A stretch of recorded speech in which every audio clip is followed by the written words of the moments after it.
Assalamualaikum warahmatullahi wabarakatuh. Innal hamdalillah nahmaduhu wa nasta'inuhu wa nastaghfiruh wa na'udzu billahi min shururi anfusina wa sayyiati a'malina. May yahdihillahu fala mudilla lahu wa may yudlilhu falan tajida lahu waliyyan mursyida. Asyhadu an la ilaha illallah wahdahu la syarika lah wa asyhadu anna Muhammadan abduhu wa rasuluhu alladzi la nabiyya ba'd. Ya ayyuhalladzina amanu taqullaha haqqa tuqatih wa la tamutunna illa wa antum muslimun. Ya ayyuhan nasu taqu rabbakum alladzi khalaqakum min nafsin wahidah wa khalaqa minha zawjaha وبث منهما رجالا كثيرا ونساء واتقوا الله الذي تساءلون به والأرحام إن الله كان عليكم رقيبا يا أيها الذين آمنوا اتقوا الله وقولوا قولا سديدا يصلح لكم أعمالكم ويغفر لكم ذنوبكم ومن يطع الله ورسوله فقد فاز فوزا عظيما أما بعد. Para ikhwah yang semoga dirahmati Allah Subhanahu wa taala, alhamdulillah kita bersyukur kepada Allah Subhanahu wa taala yang dengan rahmatnya kita dapat berjumpa kembali pada majelis yang ketiga pada kitab Riyadhus Shalihin. Salawat serta salam semoga tercurahkan kepada Nabi Muhammad sallallahu alaihi wasallam, kepada keluarganya, para sahabatnya, dan kepada orang-orang yang senantiasa mengikuti mereka hingga hari kiamat nanti. Pertemuan lalu kita telah membahas bagaimana fungsi niat dalam setiap amalan dan pengaruh niat dalam sebuah amalan. Bahkan memperhatikan masalah niat jauh lebih penting daripada amalan tersebut. Pada malam hari ini kita akan membaca sebuah hadis yang diriwayatkan oleh Abu Hurairah radhiyallahu taala anhu. Semoga Allah Subhanahu wa taala meridhoinya. Dan beliau merupakan salah satu sahabat yang paling banyak meriwayatkan hadis. Sekitar 5.000-an lebih hadis yang beliau riwayatkan. Dan beliau menduduki posisi pertama dalam jumlah total terbanyak meriwayatkan hadis. Beliau adalah Abu Hurairah. Nama asli beliau adalah Abdurrahman bin Sakhrin. Namun beliau dikenal dengan Abu Hurairah, ya, karena ada yang mengatakan beliau pelihara kucing sehingga disebut dengan bapak kucing kecil. Hurairah itu artinya kucing kecil, karena kalau kucing besar hirratun itu kucing, kalau Hurairah tasghir dari hirrah. Beliau nama aslinya adalah Abdurrahman bin Sakhrin. Bahkan para ulama berselisih pendapat tentang namanya. Itu lebih dari 10 nama. Lebih dari 10 nama. Namun di antara mereka mengatakan bahwa nama yang paling mendekati adalah Abdurrahman bin Sakhrin. Beliau mengatakan, wa an Abi Hurairah Abdurrahman bin Sakhrin radhiyallahu taala anhu qala, dan dari Abu Hurairah Abdurrahman bin Sakhrin, semoga Allah Subhanahu wa taala meridhoinya, beliau berkata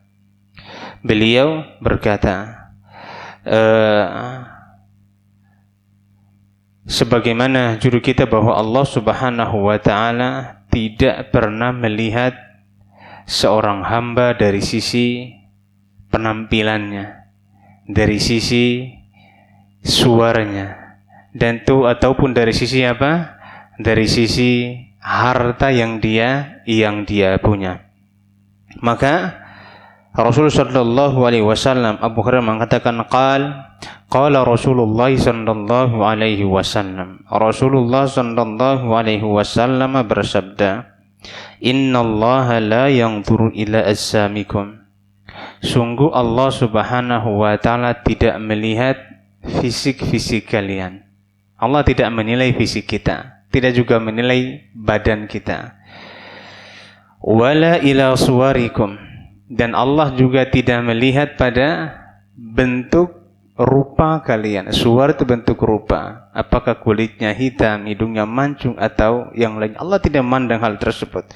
Walakin yanzuru ila qulubikum, akan tapi Allah memandang hati-hati kalian. Hati-hati kalian dipandang oleh Allah Subhanahu wa taala. Kita tahu bahwasanya manusia diciptakan berbangsa-bangsa dan beras-ras. Ada bangsa yang memang tinggalnya di daerah dingin, ada juga di daerah yang panas, ada juga yang ada antara dingin dan panas. Sehingga Allah mengatakan dalam Al-Quran, Ya ayuhan nasu inna khalaqnakum min dzakarin wa untha. Wahai manusia, aku telah menciptakan kamu laki-laki dan perempuan. Ada laki-laki, ada perempuan. Dan laki-laki dan perempuan ini saling melengkapi. Wanita butuh kepada pria, pria butuh kepada laki-laki. Maka Allah mengatakan, وَجَعَلْنَاكُمْ شُعُوبًا وَقَبَائِلَ لِتَعَارَفُوا. Dan kami menjadikan kalian itu syu'ubah wa qaba'ilah, berbangsa-bangsa dan berkabilah-kabilah. Tujuannya apa? Lita'arafu, agar kalian saling mengenal antara satu dengan yang lainnya.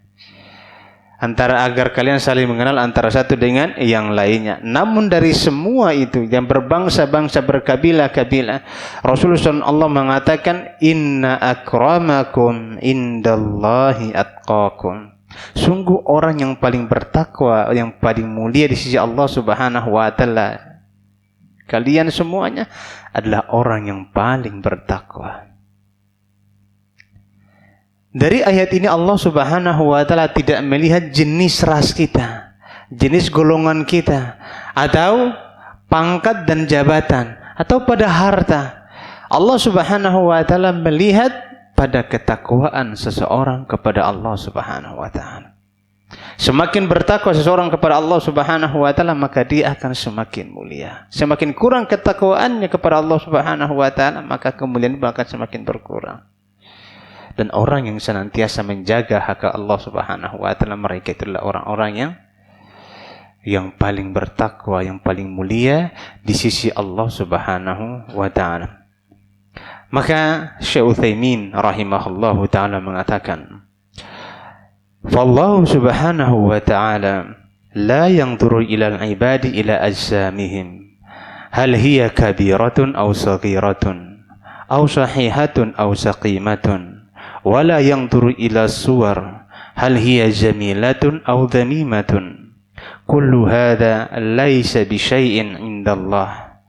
Kadzalika la yanzuru ila al-ansab hal hiya rafi'atun aw daniyatun. Wala yanzuru ila al-amwal wala yanzuru ila syai'in min hadha abada. Falaysa baina Allahi wa baina khalqihi silatun illa bittaqwa." Subhanallah. Apa kata beliau?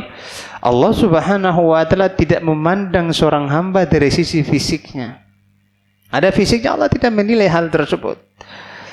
Apakah dia orang yang badannya besar ataukah dia orang yang badannya kecil? Apakah dia sehat ataukah dia sakit?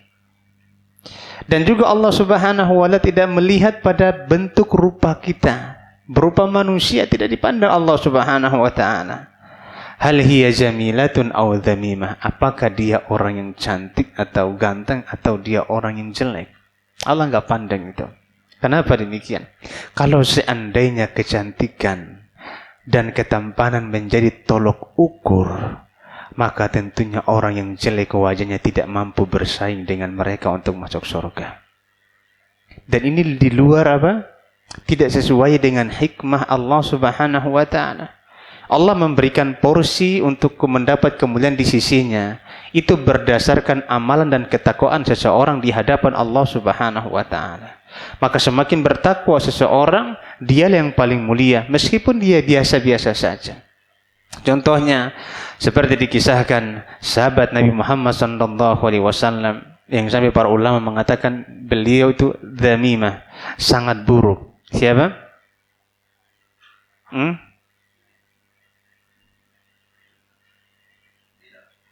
Iya, siapa nama beliau?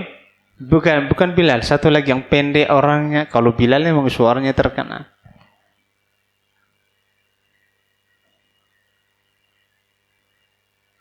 Bukan Ibnu Mas'ud. Ibnu Mas'ud terkenal dengan kurus.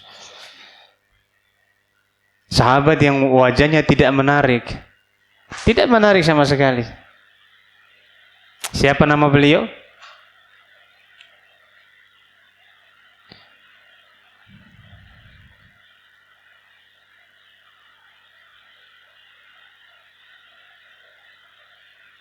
Yang orangnya kulitnya hitam, rambutnya keriting, dan melamar. Julaibib, Masya Allah. Julaibib merupakan salah satu sahabat yang kalau mau nikah melamar wanita ditolak oleh orang tuanya. Padahal Julaibib merupakan salah satu sahabat yang sering ikut perang bersama Rasulullah SAW. Namun dia tidak perang. Dia bagian ngobati orang yang terluka, pasukan-pasukan yang terluka. Dia bagian tabibnya. Suatu hari namanya laki-laki ingin menikah.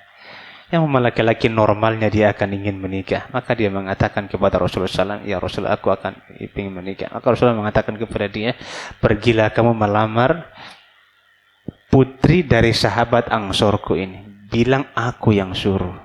Nah, kalau Nabi yang suruh, orang pede. Akhirnya datang dia dengan pedenya, datang ke rumah salah seorang Ansar dan mengetuk pintu. Disuruh masuk. Ada apa kedatanganmu, hai Julaibib? Beliau mengatakan, aku datang ke sini diperintahkan oleh Rasul sallallahu alaihi wasallam untuk melamar putrimu. Apa kata ayahnya? Sungguh bahagia kedatangan lamaran Rasul sallallahu alaihi wasallam. Tapi bukan untuk Nabi. Ketika ucapan itu keluar, tiba-tiba ayahnya langsung berubah mukanya. Lalu untuk siapa? Untuk aku. Kata ayahnya, sebentar. Aku musyawarah dulu sama mamanya. Ini ayahnya mau nolak. Karena memang nggak cocok dari apa? Dari tampilan. Anaknya cantik. Kamu tunggu sebentar, aku musyawarah dengan mamanya. Akhirnya dia masuk, dia musyawarah dengan istrinya. Rasulullah SAW datang. Julaibib datang untuk membawa pesan Rasulullah SAW bahwa dia melamar putrimu. Maka ibunya sangat bahagia. Kenapa? Karena dilamar oleh Rasulullah SAW. Tapi bukan untuk Nabi. Tapi bukan untuk Rasulullah SAW. Apa kata istrinya? Waliman. Lalu untuk siapa? Kata untuk Julaibib. Istrinya bertanya kepada suaminya itu 3 kali. Julaibib. Ini istifhamul ingkari. Kalau dalam sighah bahasa Arab itu bertanya tujuan untuk mengingkari. Karena enggak setuju. Maka mereka berbincang bagaimana caranya kita menolak orang yang direkomendasikan oleh Rasulullah SAW. Lagi bincang-bincang buat alasan, anaknya dari kamar dengar. Begitu ayahnya mau keluar ngomong dengan Julaibib, anaknya keluar dari kamarnya.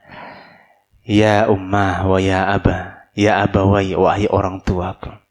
Apakah kalian hendak menolak lamaran Rasul sallallahu alaihi wasallam? Jangan kalian tolak. Karena aku yakin bahwa Rasulullah SAW dialah pilihan terbaik untuk aku dan dia pilihan Rasulullah SAW. Akhirnya anaknya menikah. Dengan siapa? Julaibib. Kadang-kadang manusia seperti itu, dia lihat dari sisi tampilan. Ya akhirnya tampilan itu tidak menarik, dia akan menolak orang tersebut. Padahal dia tidak melihat keseharian, kesolehannya, ketakwaannya. Bagaimana kita mau mendidik sebuah generasi kalau ternyata penampilan hanya masih menjadi sebuah acuan dan tolak ukur dalam hidup kita? Suatu hari dikisahkan oleh para ulama kita, Mubarak, tentang Mubarak. Mubarak ini penjaga kebun, seorang majikan yang kaya raya. Namanya orang jaga kebun di tanah Arab. Kita bisa bayangkan bagaimana hitam kulitnya karena saking panasnya cuaca di sana. Kebun apa yang dia rawat? Kebun delima. Hari-hari dia rawat. Dia mulai dari tanam, dia merawat itu delima sampai delima itu berbuah dan matang. Majikannya datang. Majikannya datang dan dibilang sama Mubarak, wahai Mubarak, aku ingin makan delima. Maka diambil sama dia 1 buah delima, dikasih ke majikannya. Dibuka majikannya, dimakan mentah. Ya Mubarak, aku perintahkan kamu untuk ambil delima, tapi kenapa kamu kasih yang mentah? Aku ambil yang kedua, katanya. Diambil yang kedua. Dia kasih ke majikannya lagi. Dibelah oleh majikannya, makan mentah juga. Akan mulai marah. Dan mungkin kita sebagai bos akan marah sama anak buahnya. Selama bertahun-tahun kamu jaga kebun, kamu nggak bisa bedakan mana yang matang, mana yang mentah. Itu satu hal yang sangat luar biasa. Kenapa kamu nggak bisa? Akan coba ambil yang ketiga. Maka dia ambil yang ketiga. Ambil yang ketiga, dia kasih ke majikannya. Dibuka mentah. Maka marah majikannya sama Mubarak. Apa kata Mubarak? Wahai majikanku, dari awal delima ini kutanam. Engkau hanya memerintahkan aku untuk jaga, bukan makan. Maka dari mulai dia berbuah sampai saat ini aku tidak pernah makan satu pun. Lalu bagaimana aku bisa membedakan mana yang matang, mana yang mentah? Ketika itu baru majikannya terheran-heran. Kenapa kamu nggak ngambil?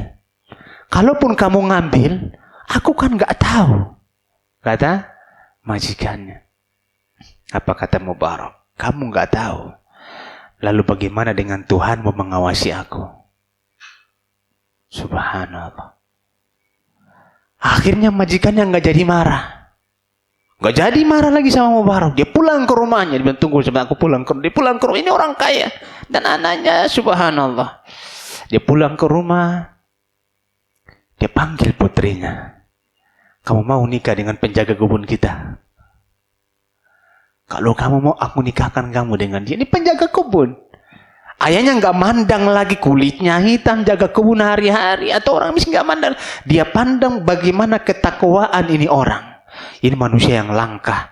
Kalau aku tidak ambil manfaat ini akan hilang manfaat ini dari aku. Maka dia tanya kepada putrinya, maukah engkau aku nikahkan dengan Mubarak, tukang kebun kita selama ini yang jaga kebun delima kita?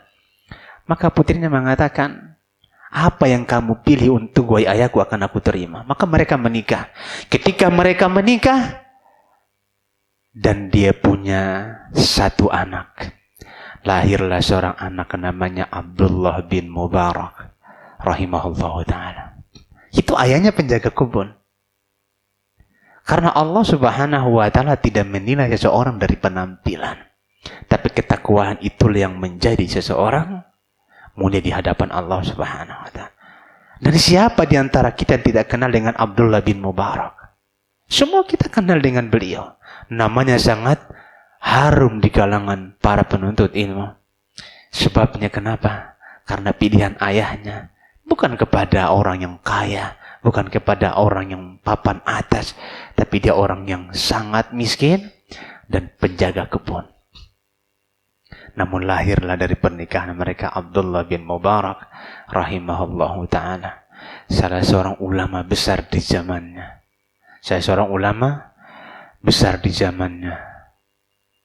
Di antara murid-murid beliau adalah Abdurrahman bin Mahdi, salah seorang ahli hadis rahimahullah ta'ala, dan ulama-ulama lainnya. Kemudian juga di antara murid-murid beliau juga Abdurrahman bin Mahdi, kemudian Fudail bin Iyad rahimahullah ta'ala. Ini di antara murid-muridnya Abdullah bin Mubarak rahimahullah ta'ala. Kenapa demikian? Karena pilihan ayahnya tidak salah. Dia menikahkan anaknya dengan siapa? Orang yang paling bertakwa yang dia lihat waktu itu, yaitu Mubarak. Maka Allah tidak melihat harta kita, Allah tidak melihat penampilan kita, Allah juga tidak melihat apa yang kita punya. Maka apa kata Syekh Utsaimin rahimahullah ta'ala? Falaisa bainallahi wa baina khalqihi silatun illa bittaqwa. Maka tidak ada hubungan antara Allah dengan makhluknya berkaitan dengan harta, berkaitan dengan jabatan, berkaitan dengan kedudukan. Hubungan seorang hamba dengan Allah Subhanahu wa ta'ala hanya dengan ketakwaan dia kepada Allah. Semakin dia bertakwa, maka dia akan semakin mulia di sisi Allah Subhanahu wa ta'ala. Semakin berkurang ketakwaannya, dia akan semakin berkurang juga kemuliaannya di hadapan Allah Subhanahu wa ta'ala. Maka yang harus kita perhatikan adalah masalah hati. Hati ini memang harus dijaga. Kita sedang belajar. Dan orang yang mudah mendapatkan ilmu adalah orang yang bertakwa. Allah mengatakan, wattaqullaha wa yu'allimukumullah. Bertakwalah kalian kepada Allah, Allah akan ajarkan kalian ilmu. Kadang-kadang mungkin kita susah menghafal. Mungkin karena banyak dosa yang kita lakukan. Atau kadang-kadang seringnya kita malas melakukan ketaatan. Mungkin karena banyak dosa yang kita kerjakan. Janji Allah apa? Barang siapa yang bertakwa, bertakwalah kalian kepada Allah, Allah akan ajari kalian. Allah akan ajari kalian apa? Ilmu. Dan orang yang paling bertakwa adalah orang yang paling mudah mendapatkan ilmu. Sering Anda sampaikan di beberapa majelis bahwasannya seorang mampu menghafal Al-Quran itu bukan karena dia cerdas atau bukan karena dia pintar. Buktinya apa? Buktinya banyak profesor, doktor yang tidak hafal Al-Quran walaupun cuma 1 juz. Tapi anak SD yang akalnya kadang-kadang belum sampai berpikir dewasa, atau dia belum bisa membedakan mana yang bahaya, mana yang tidak bahaya, dia mampu menghafal Al-Quran 1 juz, 2 juz, bahkan sampai 30 juz. Ini menunjukkan bahwanya seorang mampu mendapatkan ilmu seperti itu bukan karena kecerdasannya, tapi semata-mata karunia dari Allah Subhanahu wa ta'ala. Maka kaidahnya la wattaqullah wa yu'allimukumullah. Bertakwa kalian kepada Allah, maka Allah akan ajari kalian. Allah akan berikan kalian ilmu. Maka tidak ada hubungan yang paling erat antara hamba dengan Allah Subhanahu wa ta'ala kecuali dengan ketakwaan. Kan Allah mengatakan inna akramakum indallahi atqakum. Sungguh orang yang paling mulia di sisi Allah Subhanahu wa ta'ala di antara kamu adalah orang yang paling bertakwa. Orang yang paling bertakwa. Makanya Nabi, Masya Allah, sahabat-sahabat beliau itu ada yang kaya, ada yang miskin, ada yang fakir. Apa bedanya miskin sama fakir ya kawan? Siapa yang tahu? Kita kasih hadiah. Perbedaan miskin sama fakir.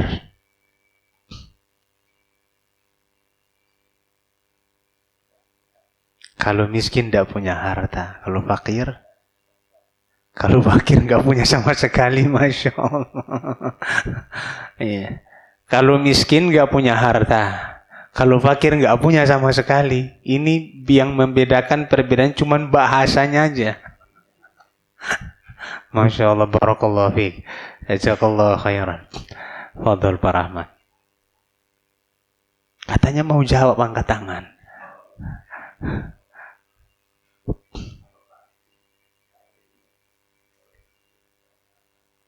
Kalau fakir nggak berilmu, kalau miskin nggak punya harta.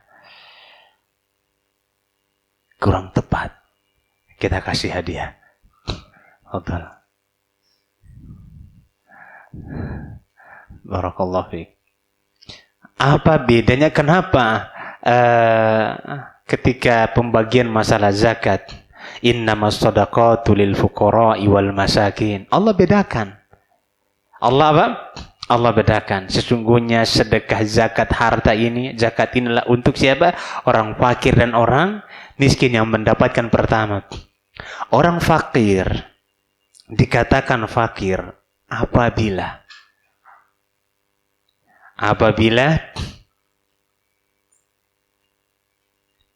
kebutuhannya 100.000 sehari-harinya. Namun dia dapat cuman 50.000. Maka dia fakir. Berarti fuqara sangat-sangat membutuhkan. Kalau orang miskin itu pas-pasan atau sedikit berkurang di bawah kebutuhan dia. Dia butuh misalnya 100.000 per hari. Tapi ya dia dapat 100.000 atau cuma 90.000. Maka dia dikatakan miskin. Ini perbedaannya. Dan Allah tidak melihat dari hal tersebut. Allah melihat dari kemuliaan. Kalau seandainya Allah menilai seseorang dari hartanya, tentunya Ali radhiyallahu taala anhu enggak pantas masuk surga. Karena Ali sahabat yang miskin. Di antara sahabat-sahabat Nabi, salah satu yang miskin adalah Ali radhiyallahu taala anhu. Suaminya Fatimah radhiyallahu taala anha. Tapi yang dilihat oleh Allah Subhanahu wa taala ketakwaan seseorang. Bagaimana semakin dia bertakwa, makanya semakin seseorang memperbaiki hubungannya dengan Allah Subhanahu wa taala, maka dia akan semakin mulia. Semakin mulia di hadapannya dan semakin mulia di hadapan makhluk-makhluknya. Para ulama kita mengatakan innal ulama, dan sesungguhnya para ulama apabila mereka berjumpa, mereka saling menasihati dengan 3 hal. Apabila mereka berpisah, tidak berjumpa, mereka menulis 3 hal ini kepada saudaranya. Yang pertama adalah man aslaha sariratahu aslahallahu alaniyatuh. Barang siapa memperbaiki kondisi batinnya, maka Allah akan perbaiki kondisi lahirnya. Wa man aslaha ma baina wa bainallah aslahallahu ma baina wa bainan nas. Barang siapa yang memperbaiki hubungan dia dengan Allah, maka Allah akan perbaiki hubungan dia dengan manusia. Kadang-kadang orang cekcok di rumah tangga, berantem, itu karena dosa yang dia lakukan. Kalau kita memperbaiki hubungan kita dengan Allah Subhanahu wa taala, seseorang memperbaiki hubungan dengan Allah Subhanahu wa taala, maka manusia yang pertama kali Allah perbaiki hubungannya keluarganya, istrinya dan juga anak-anaknya. Sehingga masalah hati, dan semua ini kembali kepada masalah hati. Namun ketika kita berbicara masalah hati, menjaga hati itu sangat-sangat susah dan sulit. Sangat susah dan tidak mudah. Bahkan para ulama kita mengatakan wa ma summiyal qalbu illa litaqallubi. Kenapa hati bahasa Arabnya itu qalbun? Karena dia mudah berbolak-balik. Makanya di antara doa Rasulullah sallallahu alaihi wasallam, ya muqallibal qulub, tsabbit qalbi ala dinik. Wahai zat yang maha membolak-balikan hati, kokohkanlah hatiku di atas agamamu. Saking seringnya Nabi membaca doa ini dalam doa-doa beliau, sampai Ummu Salamah bertanya, ya Rasulullah, wahai utusan Allah, betapa banyaknya aku mendengar engkau membaca doa ini. Maka beliau mengatakan, ya Ummu Salamah, sesungguhnya hati-hati para hamba itu berada di 2 jari jemari Allah Subhanahu wa taala. Yuqallibu kaifa yasha. Allah membolak-baliknya kapan saja Allah mau. Jadi Allah berkehendak. Dalam riwayat yang lain Rasulullah mengatakan apa? Ya musarrifal qulub, sarrif qalbi ila ta'ati. Wahai zat yang maha memalingkan hati, palingkanlah hatiku kepada ketaatan. Sehingga ini yang selalu dibaca, karena hati kita selalu berbolak-balik. Atau kita lihat bagaimana komentar para ulama kita dengan kondisi niat dan hati kita, dan betapa beratnya mereka menjaga niat. Kita akan baca satu persatu di perkataan-perkataan para ulama. Yang pertama, perkataan Ibnu Abbas radhiyallahu taala anhu. Beliau mengatakan, innama yu'tar rajulu ala qadri niyatihi. Sesungguhnya seseorang akan mendapatkan pahala kebaikan sesuai dengan kadar niat dalam hatinya. Semakin ikhlas dia kepada Allah, maka akan semakin besar pahala yang dia dapatkan. Semakin berkurang keikhlasannya kepada Allah, maka semakin sedikit pahala yang dia dapatkan. Bahkan kalau dia ria, maka dia tidak dapat apa-apa. Dia tidak mendapatkan apa-apa. Ulama yang lain juga mengatakan, di antaranya Abu Muhammad Sahal ibnu Abdillah At-Tustari rahimahullahu ta'ala, beliau mengatakan, nadhara al-aqyasu fi tafsiril ikhlas. Orang-orang yang cerdas melihat tafsirnya ikhlas. Apa itu ikhlas? Falam yajidu ghaira hadha. Maka mereka tidak menemukan pengertian ikhlas kecuali ini. Antakuna harakatuhu wa sukunuhu fi sirrihi wa alaniyati lillahi ta'ala wahdah. Yaitu semua gerakannya, semua pergerakannya, kapan dia diamnya, itu semuanya untuk Allah Subhanahu wa ta'ala. Tidak terpalingkan darinya segala sesuatu. Tidak terpalingkan darinya segala sesuatu. Maka subhanallah, ini pengaruh niat. Riwayat yang lain para ulama kita juga mengatakan, Sufyan Ats-Tsauri radhiyallahu rahimahullah taala mengatakan, ma'alaztu syai'an asyaddu alayya min niyyatihi innaha tataqallabu alayya. Tidak ada satu pun yang paling berat untuk aku jaga melebihi menjaga niatku, karena dia mudah berbolak-balik. Karena dia mudah berbolak-balik. Namun orang yang ikhlas, dia akan melihat ternyata manusia. Ketika dia hendak ria kepada manusia, dia ingat tentang Allah Subhanahu wa ta'ala. Dia ingat kepada Allah Subhanahu wa ta'ala. Maka dia pun melupakan pandangan-pandangan manusia. Apalagi kita beramal dengan amalan yang besar. Kadang-kadang itu ria mudah datang. Beda dengan amalan-amalan kecil yang kita kerjakan. Ria itu susah untuk masuk. Ria itu susah untuk masuk. Tapi kalau amalan itu besar, makin besar juga ujian keikhlasan pada amalan tersebut. Makin kecil amalan, maka makin kecil pula ujian keikhlasan pada amalan tersebut. Sehingga kita jangan pernah meremehkan amalan-amalan kecil. Rasulullah mengatakan, la tahqiranna minal ma'rufi syai'ah. Jangan sekali-kali kalian meremehkan kebaikan sedikit pun, sekecil apapun kebaikan tersebut. Walau antalqa akhaka biwajhin talqin. Walaupun engkau berjumpa dengan saudaramu dengan wajah yang ceria, wajah yang manis. Senyum kepada saudara kita. Jangan kepada akhwat saja kita senyum. Sama ikhwan kita muka masam. Justru kepada mereka, kepada saudara-saudara kita, kapan kita berjumpa dengan dia, kita harus selalu senyum. Ketika masalah amalan kebaikan atau di akhirat yang Allah hitung dari Allah, perhatikan dari kita dalam masalah hati. Tapi ketika berkaitan dengan masalah dunia, maka yang kita hukumi adalah masalah zahir. Jadi kalau masalah akhirat, yang dihukumi masalah hati. Yang dilihat adalah hatinya. Tapi kalau masalah dunia, maka yang dilihat adalah zahirnya. Ketika dua orang berselisih di pengadilan agama atau di pengadilan negeri, maka hakim hanya melihat dalil-dalil dan bukti-bukti dari yang tergugat dan yang menggugat. Itu masalah dunia. Makanya suatu hari Rasulullah ada dua orang yang berselisih.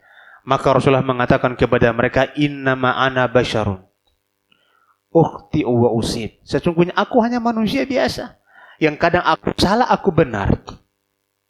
Beliau juga mengatakan, wala'alla ba'dukum ayyakuna alhana bihujjatihi min ba'd. Terkadang seseorang lebih pintar berhujah daripada saudaranya. Maka barang siapa yang aku putuskan perkaranya, namun perkara tersebut salah aku putuskan, dan dia mengambil hak saudaranya, maka hendaklah dia bertakwa kepada Allah Subhanahu wa ta'ala. Karena ini Masalah kasus di dunia. Tapi kalau di akhirat, yang menang di dunia belum tentu menang. Di akhirat bisa jadi yang kalah yang menang. Makanya kadang-kadang jadi hakim itu ngeri. Sehingga Rasulullah mengatakan al-qadiyah, qadi itu ada 3 macam. 2 di sorga, 2 di neraka, 1 di sorga. Jadi lebih banyak masuk neraka itu siapa? Qadi itu banyak masuk neraka. Para hakim itu banyak masuk neraka. Kenapa? Karena kadang-kadang dia curang dalam hakimnya. Dan memang itu kadang-kadang dia menghukumi secara zahir. Dan pertanggungjawaban di hadapan Allah Subhanahu wa Ta'ala sangat berat. Namun dalam masalah akhirat, Allah melihat apa yang ada pada hati kita. Apa kata Allah Subhanahu wa Ta'ala dalam Al-Quran surat At-Tariq? Innahu ala raj'ihi laqadir. Sungguh Allah maha mampu mengembalikan mereka. Menghidupkan mereka kembali, Allah maha mampu. Siapa apa yang mustahil bagi Allah kalau Allah menghendaki? Tulang belulang yang telah rapuh, Allah bisa bangkitkan kembali. Nah, yang nanti akan kita bahas dalam bab taubat. Ini bab yang kedua insyaallah ta'ala. Seorang laki-laki meninggal dunia. Dan dia pendosa. Saking takutnya dia kepada Allah Subhanahu wa Ta'ala karena banyak dosanya, dia wasiat kepada keluarganya, kalau aku mati, bakar aku. Bakar aku. Separuh debu buang ke lautan, dan sisanya lagi kalian hambur-hamburnya kan kemana? Ke udara. Karena dia takut dia disiksa nanti kalau dia tidak dilakukan seperti itu. Maka subhanallah, ketika dia meninggal dunia, dia dibakar sama keluarga. Dan dibuang debu-debunya sesuai dengan wasiat dia. Maka Allah bangkitkan dia kembali. Allah kumpulkan semua. Ini di akhirat. Allah bertanya kepadanya, kenapa kamu suruh bakar itu jasad? Ya Allah, aku takut engkau menyiksa aku. Aku takut engkau siksa aku karena banyaknya dosaku. Maka Allah mengampuni dosanya karena rasa takut dia kepada Allah Subhanahu wa Ta'ala yang sangat tinggi. Dan juga karena kebodohan. Akhirnya dia disuruh bakar jasad. Dia mengira Allah tidak mampu lagi akan mengumpulkan rusuk-rusuk dan tulang-tulang yang hancur berantakan menjadi debu.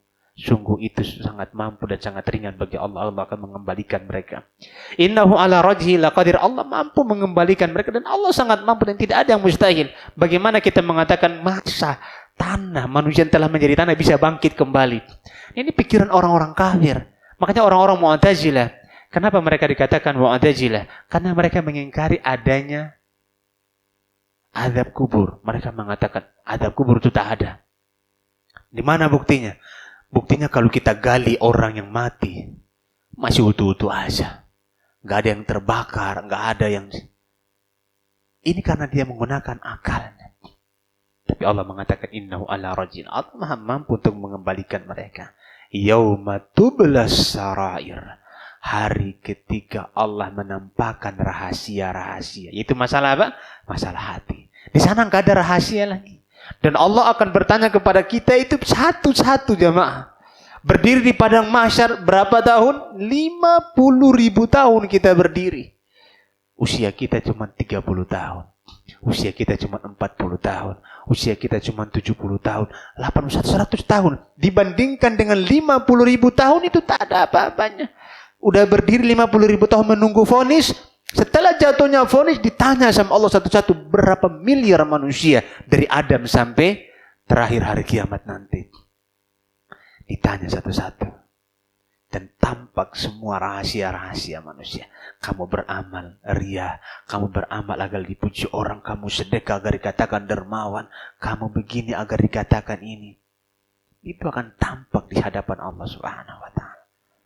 Dan tidak ada yang tersembunyi. Karena Allah mengatakan yauma tubla lis-sarair. Kemudian dalam ayat yang lain Allah mengatakan afala ya'lamu idza bu'thira ma fil qubur. Tidakkah mereka mengetahui? Afala ya'lamu idza bu'thira ma fil qubur. Tidakkah mereka mengetahui apabila apa yang dalam kubur dikeluarkan? Allah membangkitkan manusia. Idza zulzilatil ardu zilzalaha. Ketika bumi digoncangkan dengan goncangan yang sangat dahsyat. Subhanallah. Enggak usah kita bicara hari kiamat. Kita bicara gempa bumi saja. Ana ingat gempa bumi tahun 2003. Waktu itu terjadi di Maluku Utara. Tahun 2003 atau mungkin 2004. Waktu itu kami lagi duduk di masjid. Jadi masjid itu punya 3 pintu. Pintu masuk, pintu utama, pintu belakang, dan pintu samping. Kami duduk di pintu yang paling dekat, pintu utama. Ketika gempa bumi, jamaah. Ketika gempa bumi, itu nggak ada satupun dari teman-teman yang lari dari pintu utama. Semua mereka lari dari pintu yang jauh. Nggak ada lagi yang sadar mana barang yang tinggal. Semua masing-masing apa? Lari. Antum tiba-tiba kalau gempa, handphone iPhone 11 antum atau 14 antum taruh di atas meja. Uang antum ratusan juta antum taruh dalam rumah. Ketika udah gempa itu antum lari, nggak mikir lagi itu semuanya. Nggak mikir mana iPhone ana. Padahal kalau iPhone kita ketinggalan, kita udah jalan 1 kilo, 2 kilo, kita balik. Tapi ketika gempa bumi nggak ada yang kita ingat. Jangankan barang mewah kita yang kita ingat, anak-anak kita pun nggak akan kita ingat. Karena kita akan menyelamatkan diri kita masing-masing. Ini baru gempa bumi. Lalu bagaimana ketika Allah menggoncangkan bumi dengan sedahsyat-dahsyatnya? Idza zulzilatil ardu zilzalaha. Ketika Allah mengguncangkan bumi dengan guncangan yang sangat dahsyat. Wa akhrajatil ardu athqalaha. Bumi pasti mengeluarkan beban-beban berat yang dikandungnya. Apa yang beban-beban berat itu? Api di dalam. Ternyata subhanallah Allah mampu mengeluarkan itu semuanya. Wa akhrajatil ardu athqalaha. Wa qala al-insanu ma laha. Maka manusia bertanya, apa yang terjadi dengan bumi? Kok sebegininya bumi? Maka bumi berbicara kepada yauma idzin tuhadditsu akhbaraha. Pada saat itu bumi berbicara kepada mereka, Allah yang memerintahkan aku untuk melakukan ini. Maka ketika hari kiamat Allah mengatakan afala ya'lamu idza bu'thira ma fil kubur. Apakah mereka tidak tahu ketika Allah membangkitkan, mengeluarkan semua dalam kuburnya. Ada orang meninggal, ada orang dibangkitkan dalam kondisi dia teriak-teriak. Man mata ala syai'in bu'itha alai. Barang siapa yang mati dalam keadaan sesuatu, maka dia akan dibangkitkan dalam keadaan melakukan sesuatu tersebut. Mati dalam keadaan nonton bola, nanti dibangkitkan dalam keadaan nonton bola, jamaah. Mati dalam keadaan maksiat, dibangkitkan juga dalam keadaan maksiat. Mati dalam keadaan jihad, dibangkitkan dalam keadaan berdarah-darah badannya. Mati dalam keadaan umroh atau dalam keadaan haji, maka dia dibangkitkan dalam keadaan talbiyah. Itu di berbagai macam manusia Allah bangkitkan semua sesuai kapan dia mati, dalam keadaan apa dia mati. Wa hussila ma fi sudur, dan apa yang tersimpan dalam dada-dada ditampakkan. Keikhlasan kita ditampakkan. Hati kita juga ditampakkan oleh Allah Subhanahu wa ta'ala. Maka ingat, yang paling penting adalah bagaimana kita menjaga niat kita. Dan bagaimana kita menjaga keikhlasan kita di hadapan Allah Subhanahu wa ta'ala. Dan bagaimana juga kita menjaga niat dan hati kita, karena Allah menilai pada hati kita, bukan pada apa yang kita punya, bukan pada harta kita. Namun sayangnya kebanyakan orang, kalau dia lihat orang kaya, dia akan muliakan orang kaya tersebut. Tapi kalau dia orang biasa, dia anggap biasa-biasa saja. Ini yang masalah. Padahal kalau Nabi, hatta wanita yang sudah agak kurang-kurang ini ceritakan, itu sudah ada kurang-kurangnya. Menahan Nabi di jalan, ya Rasulullah, aku punya harta, aku punya keperluan kepadamu, baik kita ngobrol. Maka Nabi ngobrol dengan dia. Dari akar rumput sampai apa? Sampai buah yang udah matangnya, Nabi bergaul semuanya. Kita juga demikian. Jangan sampai kita memandang orang dari sisi hartanya. Jangan sampai kita memandang orang dari sisi kedudukannya. Tapi hendaklah kita memandang saudara kita itu. Siapa yang paling bertakwa itu yang kita muliakan. Itu yang paling kita sayangi. Maka ikhwah, semoga dirahmati Allah Subhanahu wa taala. Bagi yang mau bertanya kami persilakan. Tafadhal.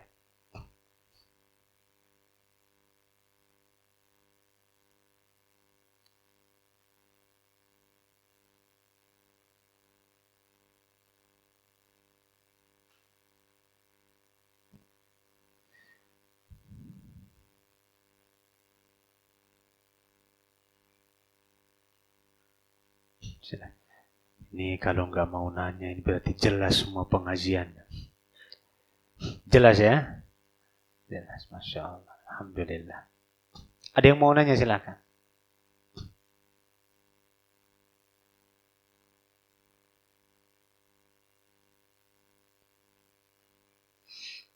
Iya, silakan Pak.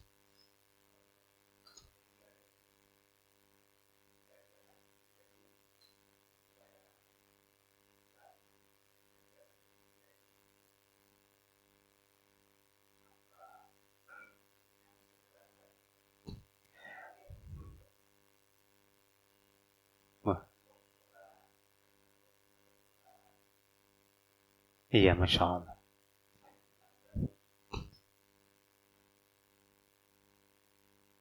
Semakin banyak kita beramal, semakin banyak pula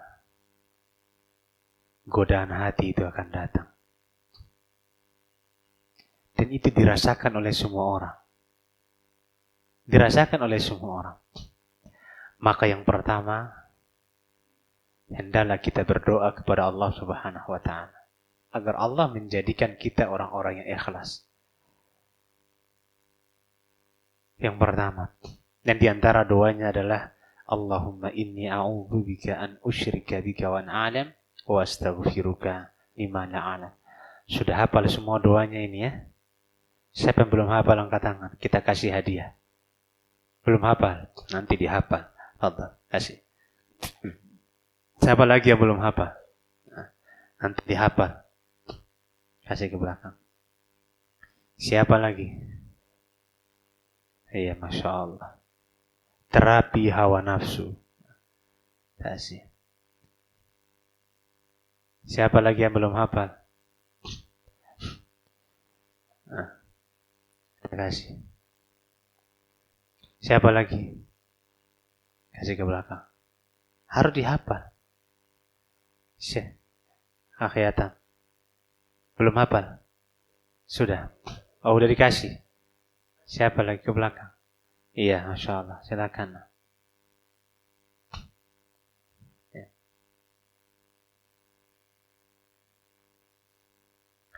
Siapa lagi yang belum hafal? Nanti kalau bisa dihafal doa ini. Doa ini sangat penting.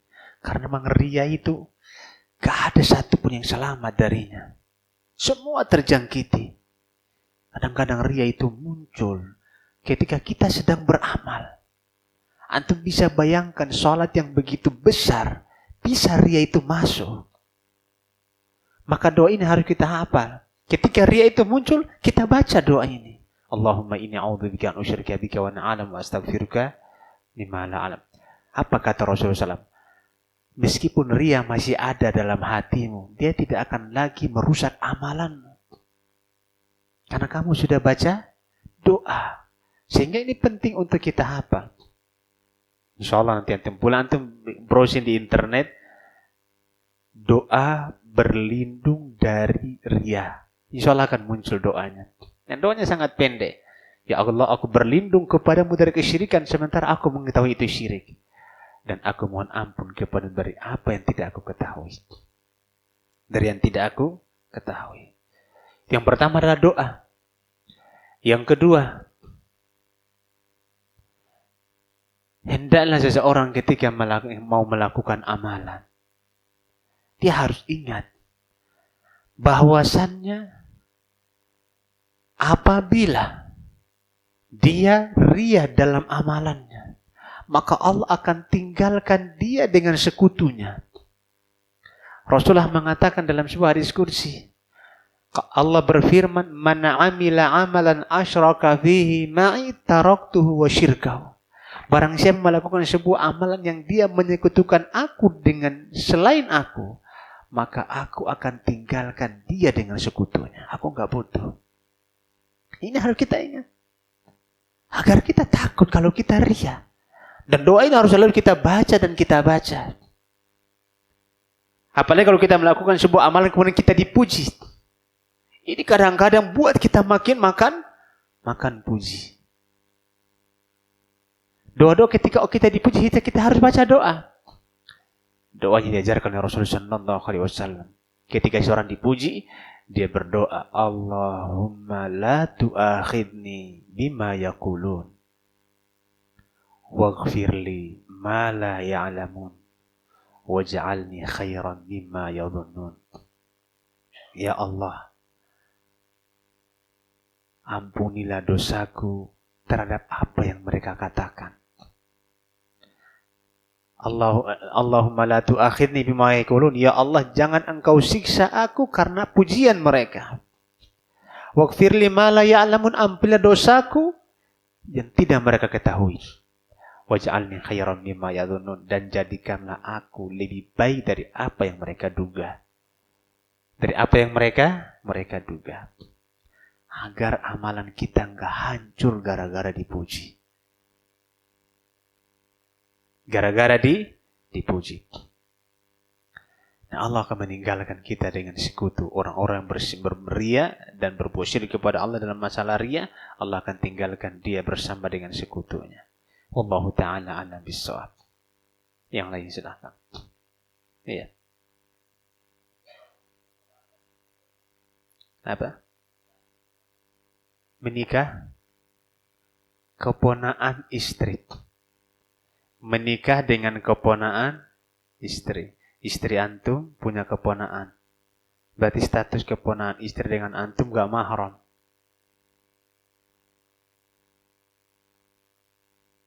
Status keponaan istri dengan suami itu bukan mahram.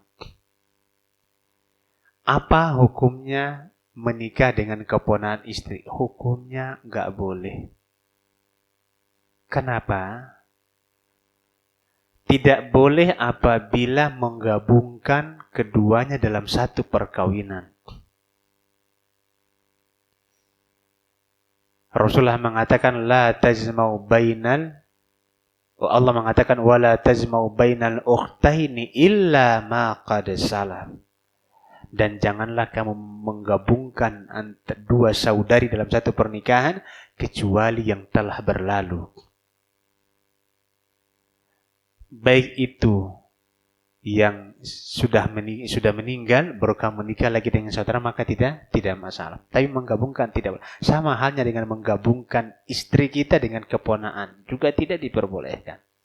Kecuali setelah istri kita meninggal. Baru boleh.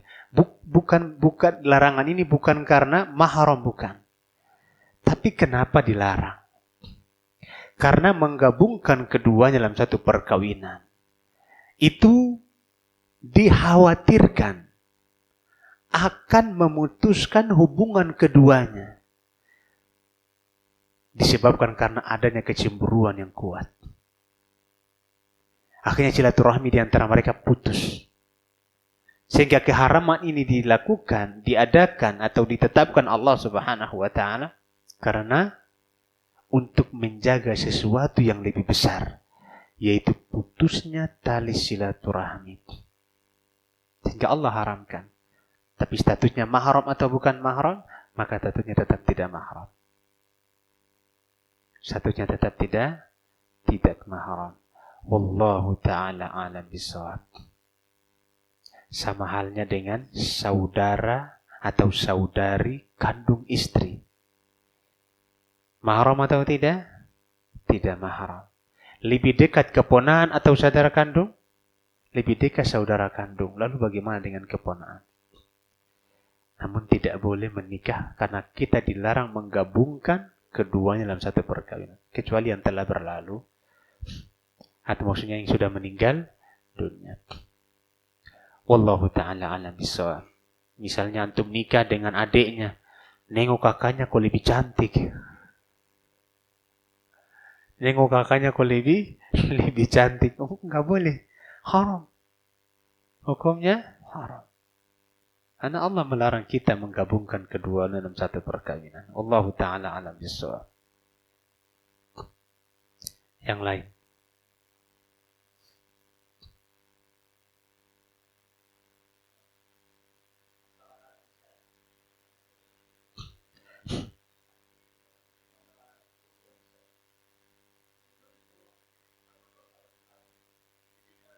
Agak keras sedikit pertanyaannya.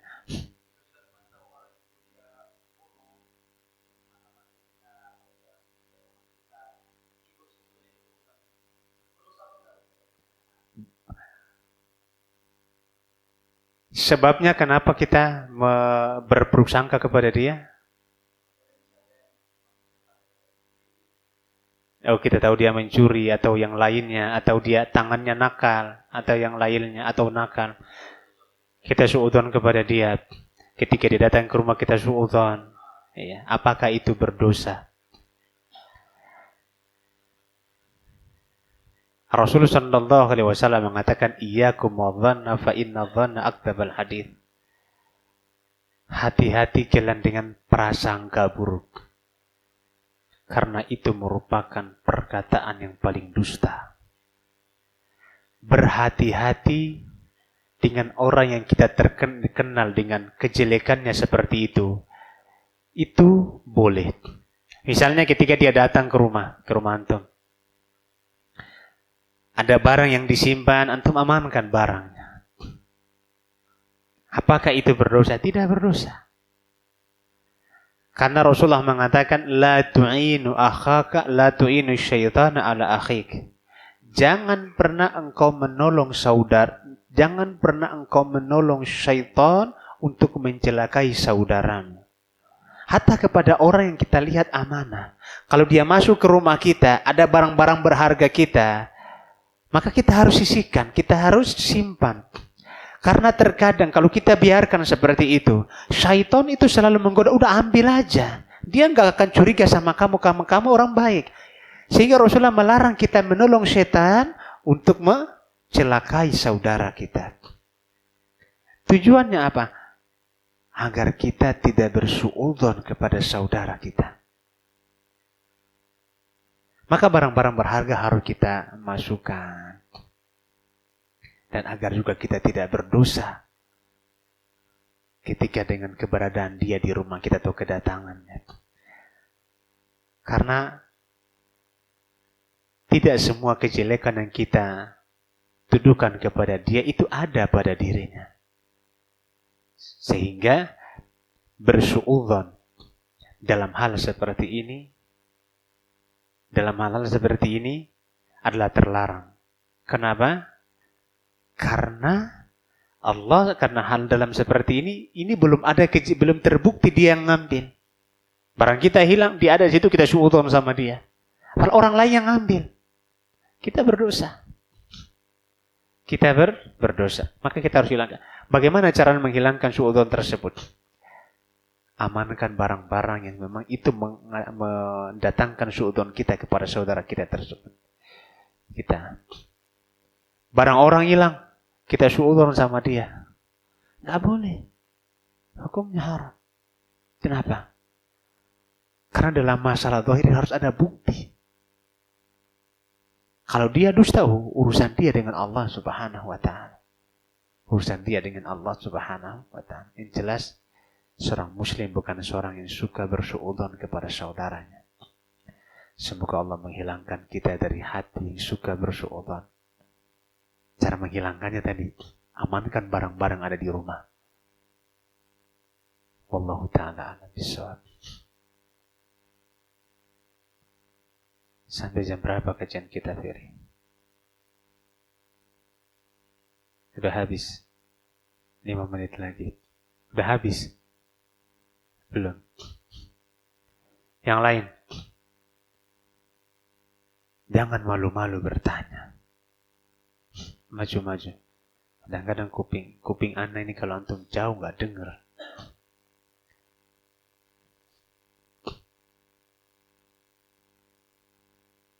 Iya.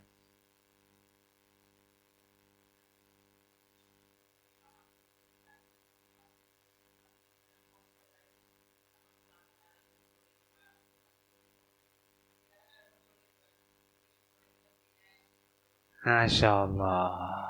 Iya.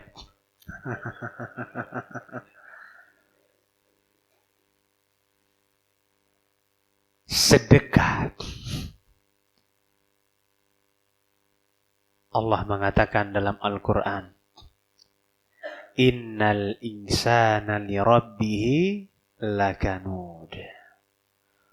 Wa innahu ala dzalika lasyahid. Dan sungguh manusia itu suka berkeluh kesah kepada Tuhan.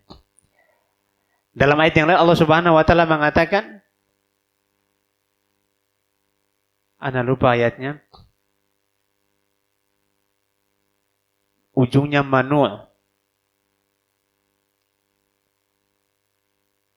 Ujungnya manu' sangat pelit. Sangat menahan hartanya. Itulah sifat manusia. Siapa yang bisa mendatangkan ayatnya? Nah, kamu bisa nggak? Ujungnya manu'. Saya lupa ayatnya.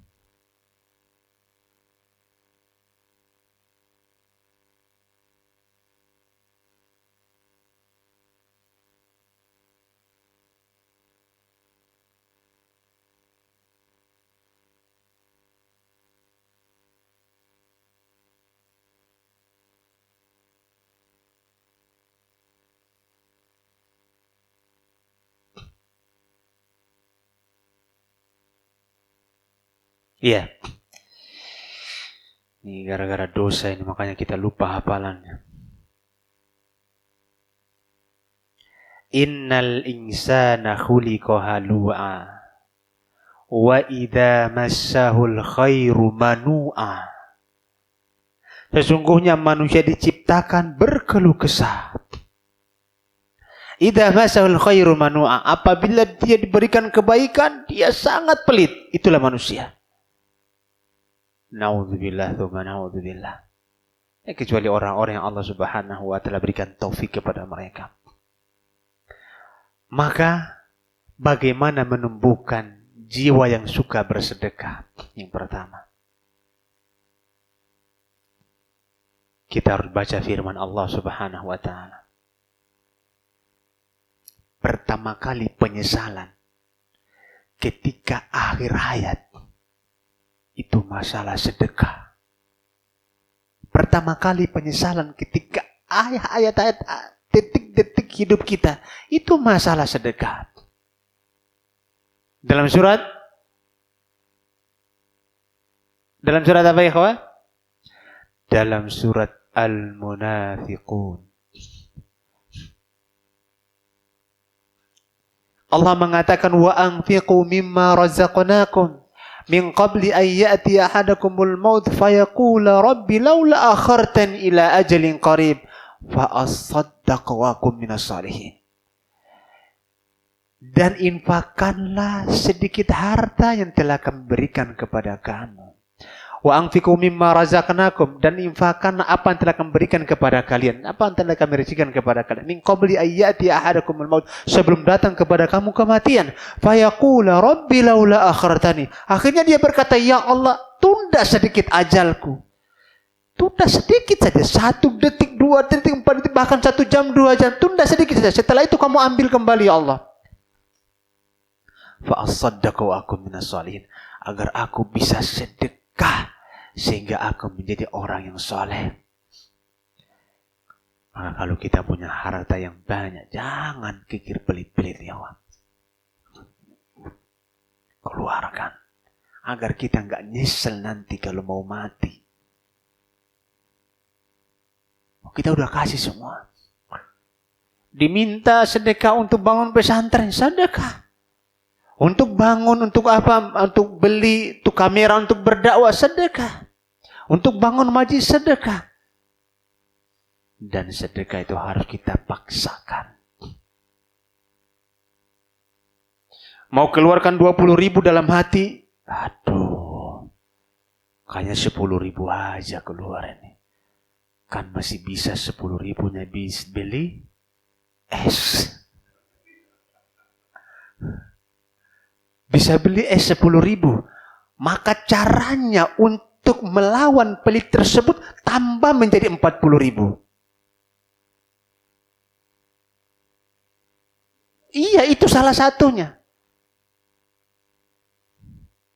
Makin diraba lagi dompetnya. Duit awal ada apa enggak ini? Tambah lagi 40.000. Biar 40.000 keluarkan. Lama-lama akan hilang. Lama-lama akan terbiasa. Bahkan orang yang telah terbiasa bersedekah, dia kalau enggak sedekah itu rasa hidupnya kayak ada yang kurang hari ini. Kalau antum enggak percaya silakan coba. Kalau enggak sedekah itu rasanya kok ada yang kurang ya. Itulah sedekah. Jadi harus dipaksa memang.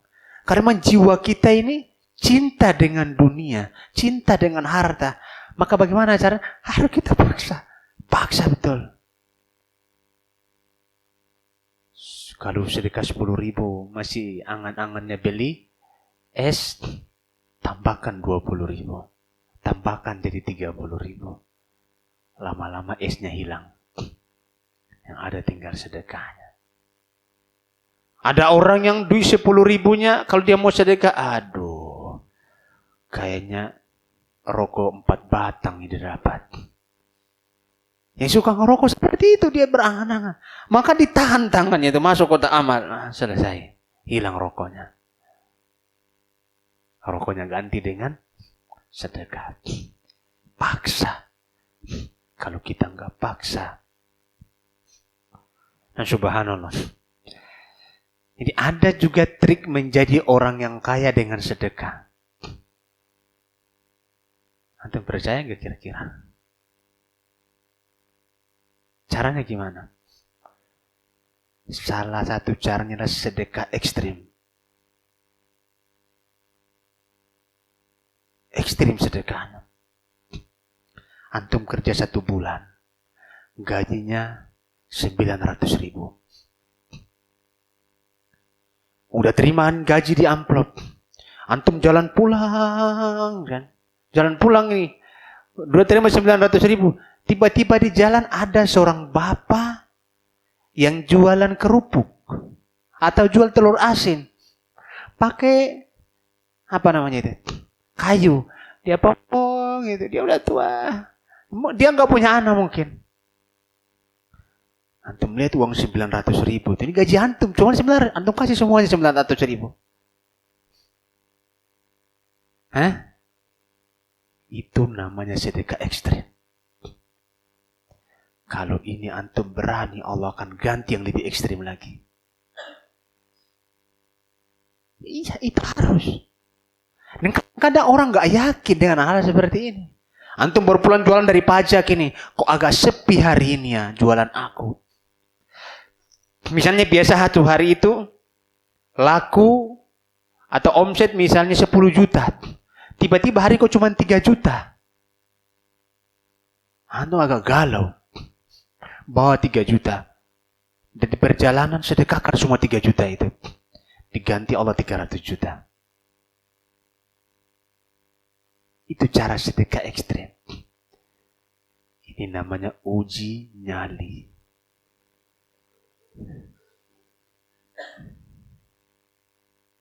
Tapi banyak orang yang merasakan efeknya ketika dia ikhlas dalam bersedekah.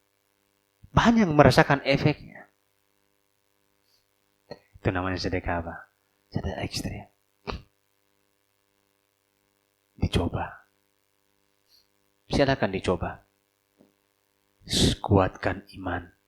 Karena kenapa kuatkan iman, kuatkan kesabaran? Kenapa? Karena pulang ke rumah siap-siap dapat repetan istri.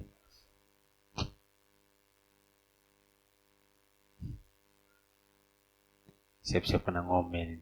Abang sok-sok aja sedekah. Kita di rumahnya makan susah. Tenang, Allah Maha Kaya, bilang sama istri. Ya, Allah ganti. Itu cara kadang-kadang seperti ini kita harus lawan. Untuk melawan rasa pelit ini kita harus lawan dengan keberanian. Kenapa Abu Bakar bisa sedekahkan seluruh hartanya? Karena memang dia berani dan dia yakin. Ana tanya, Akhi Atam. Kayaknya udah pernah Ana tanyakan ini ke antum di sini. Tapi kita tanya ulang biar makin yakin. Akhi Atam kerja di perusahaan Telkomsel misalnya. Sebagai manajer, kira-kira gajinya berapa itu? Ya lumayannya berapa? Taruhlah 40 juta atau 50-an juta bulan. Belum lagi bonus. Kemudian satu hari mereka bilang sama Akhi Atam, Mas Atam, kita ada tender di Kalimantan. Kita ada tender di Maluku Utara atau di Papua sana. Kita ada tender di Papua. Yang tender ini kalau kita berhasil kita akan mendapatkan keuntungan dalam 1 bulan sekitar 1 triliun rupiah.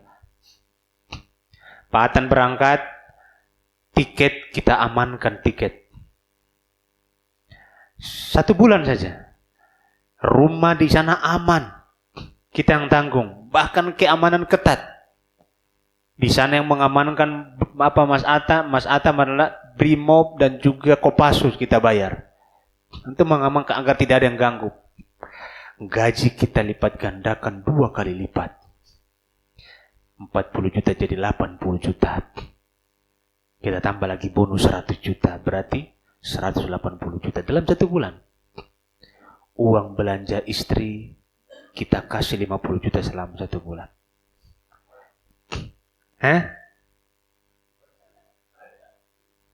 Antum mau gak kira-kira berangkat? Mau kenapa? Bahkan istri antum akan ngomong sama antum, Mas, 10 bulan pun gak apa-apa, Mas. Kenapa? Karena jaminan perusahaan. Perusahaan udah jamin ini. Dan orang akan pede dengan jaminan perusahaan. Tapi aneh ketika Allah yang jamin dia gak yakin. Ketika Allah bilang, kamu sedekah, aku ganti hartamu. Kita gak yakin kadang-kadang. Tapi ketika perusahaan yang janji, kita yakin. Bisa jadi ketika kita berangkat, Allah kolapkan perusahaan tersebut dan kita nggak dapat sama sekali. Giliran Allah yang jamin, kita nggak yakin. Rasulullah SAW mengatakan, innalillahi malaikatun. Sesungguhnya Allah punya malaikat. Di waktu pagi dia akan mengatakan, Allahumma ti munfiqan khalafa. Ya Allah, berikan ganti orang yang bersedekah. Dan berikanlah kerugian kepada orang yang menahan hartanya. Yang jadi pertanyaan, kita yakin dengan janji manis manusia atau dengan janji-janji Allah Subhanahu wa taala? Manusia bisa saja mengingkari janjinya atau bahkan dia potong, Mas Atam, maaf, perusahaan lagi rugi. Mungkin tahun depan baru kita akan kasih. Tapi Allah Subhanahu wa taala tidak akan pernah mengingkari janjinya. Innallaha la yukhliful mi'ad. Sesungguhnya Allah tidak pernah menyelesaikan janjinya. Itu caranya kita bersedekah. Agar kita menjadi orang yang mudah bersedekah. Paksa dan ingat janji-janji Allah Subhanahu wa taala. Wallahu taala a'lam bishawab. Sekian yang bisa kami sampaikan, mudah-mudahan bermanfaat untuk kita semuanya. Kita tutup kafaratul majelis. Subhanakallahumma bihamdika asyhadu an la ilaha illa anta astaghfiruka wa atubu ilaik. Wassalamualaikum warahmatullahi wabarakatuh.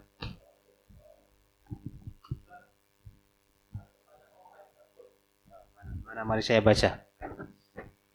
Mari Anda yang bacakan. Anda bacakan, Pak. Mari kita Anda yang baca.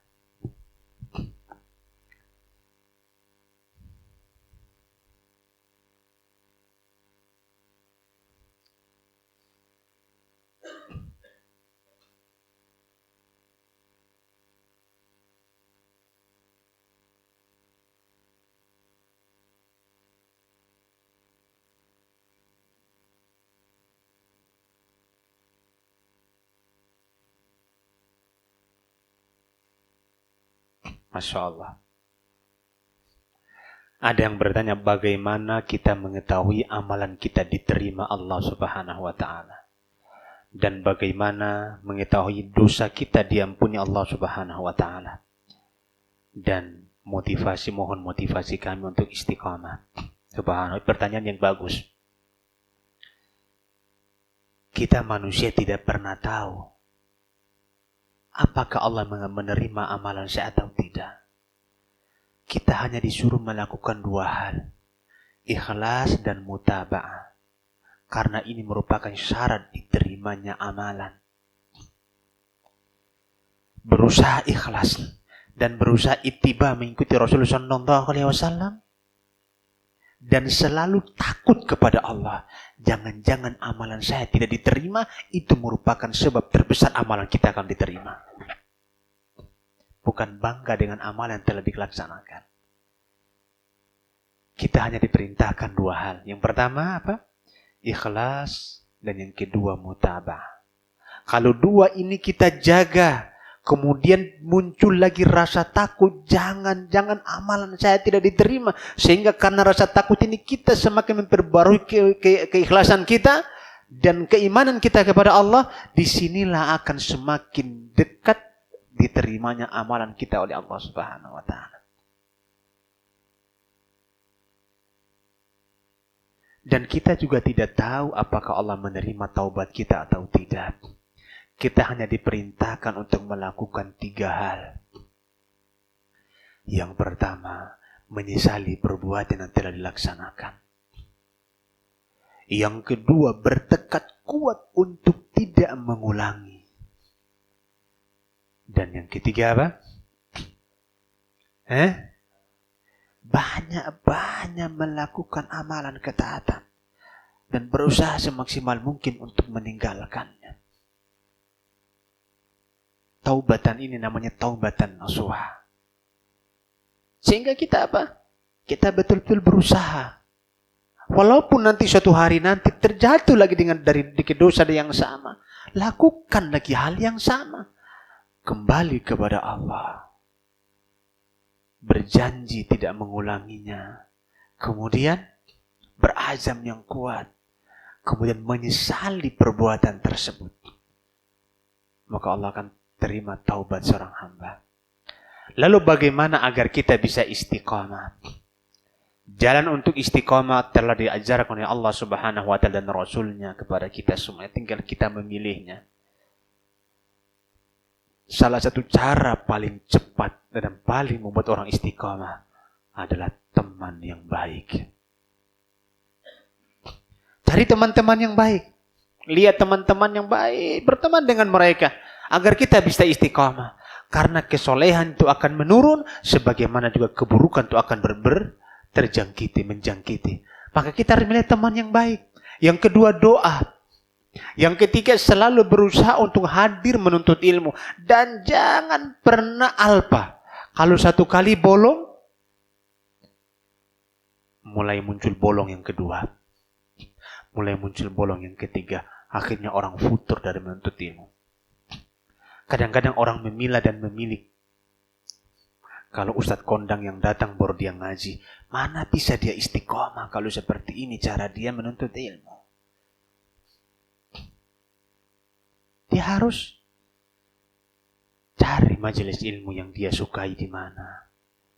Dia datang, hadir. Kenapa demikian? Karena dengan menghadiri majelis ilmu, disitulah iman kita akan tumbuh dan menjadi kuat. Jauh dari majelis ilmu akan melemahkan keimanan seseorang. Yang pertama, teman yang baik. Yang kedua, banyak-banyak berdoa. Dan yang ketiga, selalu menghadiri majelis ilmu. 3 hal ini kalau dilakukan seseorang akan istiqomah. Mau hadir hujan ini. Cari mantel. Cari apa? Mantel. Datang kajian. Kalau punya kendaraan mobil, pakai mobil. Insya Allah nggak basah. Ini salah satu cara kita bagaimana istiqomah. Yang keempat, membaca sejarah bagaimana para ulama kita itu mempertahankan diri mereka agar istiqomah di zaman fitnah. Bagaimana Bilal bin Rabah istiqomah dalam keimanannya ketika dia ditimpa dengan batu yang panas. Sampai-sampai ahli sejarah mengatakan kalau seandainya batu yang ditimpakan kepada Bilal bin Rabah di atasnya ditaruh daging mentah, daging itu akan matang. Saking panasnya batu. Tapi apakah Bilal kemudian meninggalkan? Lah, justru semakin ditimpa dia mengatakan Al-Ahadu, Ahadu, Ahadu. Allah yang Maha Esa, Allah yang Maha Esa. Ketika dia sama Abu Bakar merasa iba dan dia beli dengan harga yang mahal. Dan dia merekakan Bilal bin Rabah radhiyallahu ta'ala. Bagaimana istiqomahnya Imam Ahmad bin Hanbal rahimahullahu ta'ala ketika dia hidup zaman fitnah. Dia dicambuk, disiksa, bahkan dipukul sampai babak belur, sampai dia pingsan berkali-kali. Tapi tetap istiqomah di atas jalan Allah Subhanahu wa ta'ala. Karena dia yakin hidup ini hanya sebentar. Bentar lagi aku akan pergi meninggalkan dunia yang begitu hina. Bagaimana istiqomahnya Syekhul Islam Ibnu Taimiyah di zaman fitnah, keluar masuk penjara. Dalam penjara dia nulis, orang makin iri sama beliau, akhirnya disuruh larang Syekhul Islam Ibnu Taimiyah. Dia meninggalkan melarang apa? Tulisan. Akhirnya dia menghatamkan Al-Quran. Dia baca Al-Quran setiap hari-hari. Akhirnya dia meninggal dunia dalam keadaan di penjara. Istiqomah mereka. Kita zaman sekarang ini kita punya banyak media untuk istiqomah. Tapi karena rasa malas itu membuat kita tidak istiqomah. Yang kelima.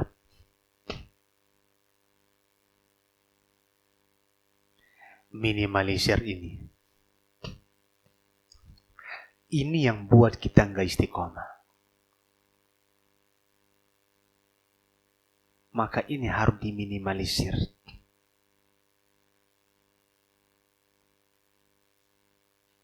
Yakin gak yakin, percaya gak percaya, itulah sebab terbesar orang tidak istiqomah. Adalah ketika dia gila handphone. Orang kalau sudah kecandu, dia akan lupa dengan kebaikan. Dia akan lupa dengan kebaikan. Maka harus diminimalisir. Kapan handphone dipegang, kapan handphone gak dipegang.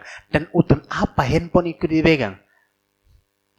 Ingat ya, kapan handphone dipegang dan kapan dia tidak dipegang. Dan untuk apa dia dipegang. Ada manfaatnya tidak kalau dia dipegang. Kalau tidak ada maka tinggalkan. Gak usah dipegang. Karena kalau tidak ada manfaat juga dipegang akan makin tidak bermanfaat itu handphone. Kalau 5 hal dilakukan, insya Allah kita akan istiqomah. Percayalah, kita akan istiqomah. Apalagi kalau yang masih hobi nonton bola.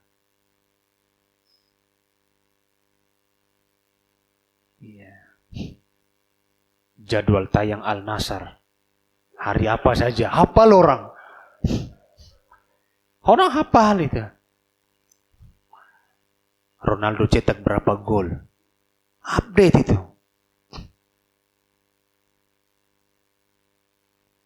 Jangan. Habis waktu. Akhirnya bikin kita enggak. Kalau sudah seperti ini, orang nanti malas menuntut ilmu. Kalau sudah malas menuntut ilmu, nanti jadinya enggak istiqomah. Bahaya. Akhirnya memang kita harus melakukan 5 hal. Siapa yang bisa mengulangi 5 hal tadi, anak kasih hadiah. Mengulangi 5 hal yang tadi.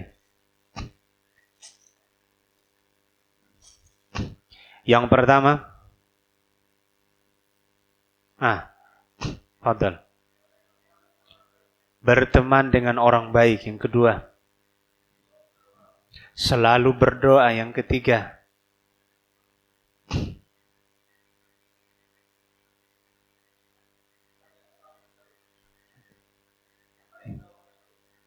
banyak beramal soleh, banyak menuntut ilmu. Yang keempat,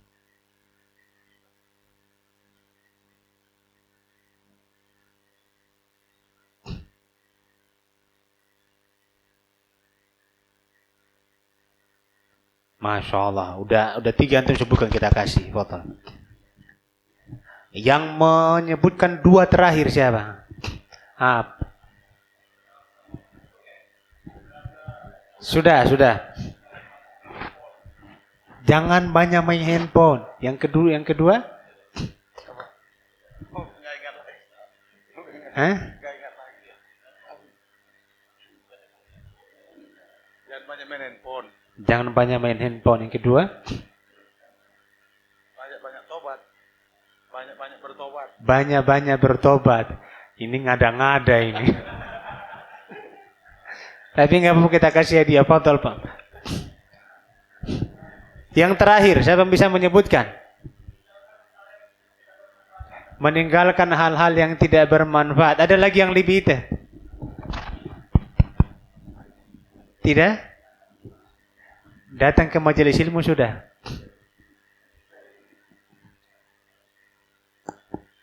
Membaca kisah orang soleh. Oh iya. Membaca kisah orang soleh. Betul. Akhi Fadli. Betul. Ya, walaupun salah kita kasih hadiah. Karena memang semangatnya luar biasa. Betul. InsyaAllah. Membaca kisah orang soleh. Bagaimana mereka mempertahankan keistiqomahan mereka di zaman fitnah. Wallahu ta'ala alam bisawab. Kita tutup kafarat majelis. Subhanakallahumma bihamdika asyhadu an la ilaha illa anta astaghfiruka wa atubu ilaik. Wassalamualaikum warahmatullahi wabarakatuh.